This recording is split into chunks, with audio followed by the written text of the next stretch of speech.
અમેરિકાની ધરતી પર પ્રધાનમંત્રી નરેન્દ્ર મોદીનું ભવ્ય સ્વાગત. વોશિંગ્ટન એરપોર્ટ પર ભારતીય સમુદાયના લોકોએ આપ્યો આવકાર.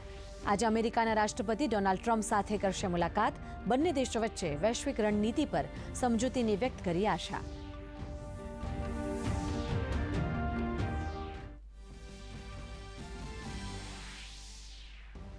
લોકસભામાં આજે રજૂ થશે નવું આયકર વિધેયક. ટેક્સ ફાઇલિંગની પ્રક્રિયા બનાવાશે સરળ. નાણામંત્રી નિર્મલા સીતારમણ રાજ્યસભામાં બજેટ પર ચર્ચા અંગે આપશે જવાબ.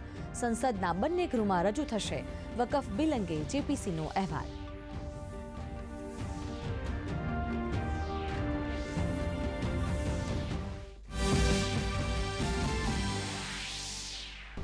પરીક્ષા પે ચર્ચાનો વધુ એક એપિસોડ જાહેર. ટેકનિકલ ગુરુ ગૌરવ ચૌધરી અને આંતરપ્રિન્યોર રાધિકા ગુપ્તાએ વિદ્યાર્થીઓ સાથે કર્યો સંવાદ. અભ્યાસમાં એઆઈનો ઉપયોગ કેવી રીતે કરવો તેનું આપ્યું માર્ગદર્શન. ટેકનોલોજીને પોતાના પર હાવી ન થવા દેવા કરી અપીલ.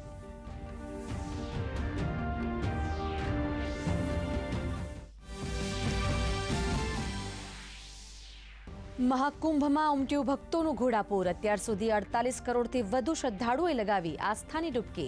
સોશિયલ મીડિયામાં મહાકુંભ અંગે ભ્રામક પ્રચાર અને અફવા ફેલાવતા 7 એકાઉન્ટ સામે નોંધાયો ગુનો.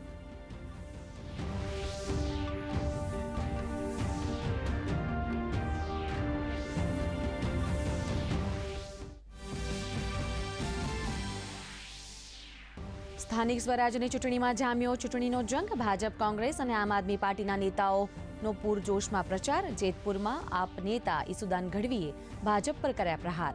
તો ગીર સોમનાથ જિલ્લાના કોડીનારમાં કોંગ્રેસ ઉમેદવારોનું ભાજપને ખુલ્લું સમર્થન.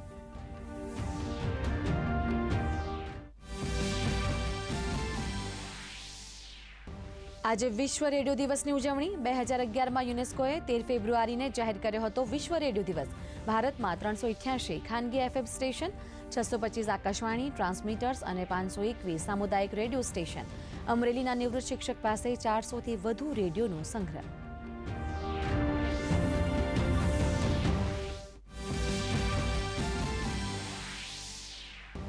અને સતત ઘટાડા બાદ આજે ભારતીય શેર બજારમાં રિકવરી. સેન્સેક્સમાં 350 પોઈન્ટનો વધારો. નિફ્ટીમાં પણ ગ્રીન ઝોનમાં કારોબાર. ફાર્મા સેક્ટરમાં સૌથી વધુ ઉછાળો. સોના ચાંદીના ભાવમાં થયો વધારો.